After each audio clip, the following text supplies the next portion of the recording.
நான் உங்கள் ஜெயா மாமா. இன்னைக்கு வீடியோவில் என்ன பார்க்க போகிறோம்னா, ராகி பால் அல்வா பண்ண போகிறேன். செய்முறையை பார்க்கலாமா? தேவையான பொருள்: ராகியை ஊற வச்சு க்ளீன் பண்ணி அரைச்சி பால் எடுத்து வச்சுருக்கேன். அந்த பாலை தனியாக வச்சுட்டு, வெல்லம் அச்சு வெல்லம் எடுத்து அதை மெல்ட் பண்ணி வச்சுக்கிட்டு, முந்திரியை வறுத்துக்கிட்டு பாலை ஊற்றி கிண்டணும். கொஞ்சம் ஏலக்காய் பொடி போடணும். நல்லா வெந்து வர டைமில் அந்த வெல்லம் பாவு எடுத்து அதில் ஊற்றிட்டு கிண்டிகிட்டு இருக்கும்போதே நெய் போடணும். அதுக்கப்புறம் அது நல்லா ஒட்டாமல் வரும்போது எடுத்து நம்ம போட்டிருக்கேன். முந்திரியை வறுத்து எடுத்துக்கலாம். ராகியை ஊற வச்சு நைட்டு ஃபுல்லாக ஊற வச்சுருந்தேன். மிக்சியில் அரைச்சி பால் எடுத்துக்கேன்.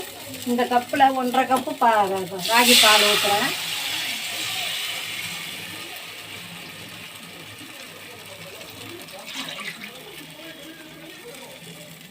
ஒன்றரை கப்பு ஊற்றிருக்கேன். மாதிரி வெயிட்டான பாத்திரத்தில் இந்த பாலை ஊற்றி கைவிடாமல் கிண்டிக்கிட்டே இருக்கணும்.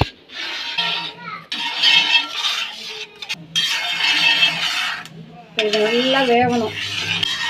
இப்போ இது நல்லா வெந்து வந்துடுச்சு பாருங்கள், பலன்னு தெரியுது.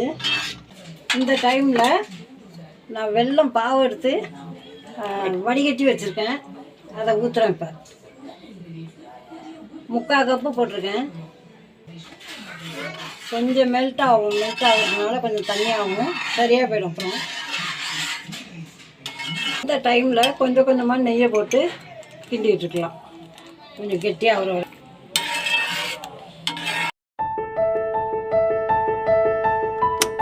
ஏலக்காய் பொடி போடுறேன்.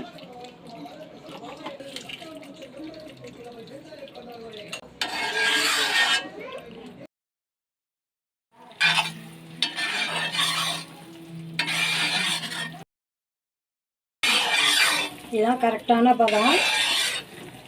இப்போ நம்ம எடுத்து பிளேட்டுக்கு மாற்றிடலாம். மாற்றிட்டு காட்டுறேன்.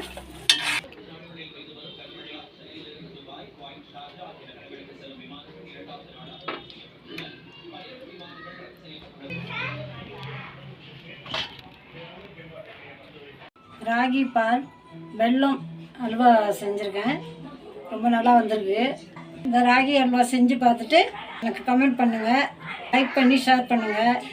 கொஞ்சம் டைம் எடுத்து தான் செய்கிற மாதிரி இருக்குது, வேகிறதுக்கெல்லாம். இருந்தாலும் நல்லா இருக்கும், டேஸ்ட்டாக இருக்கும், எல்லாருமே சாப்பிட்லாம். வணக்கம்.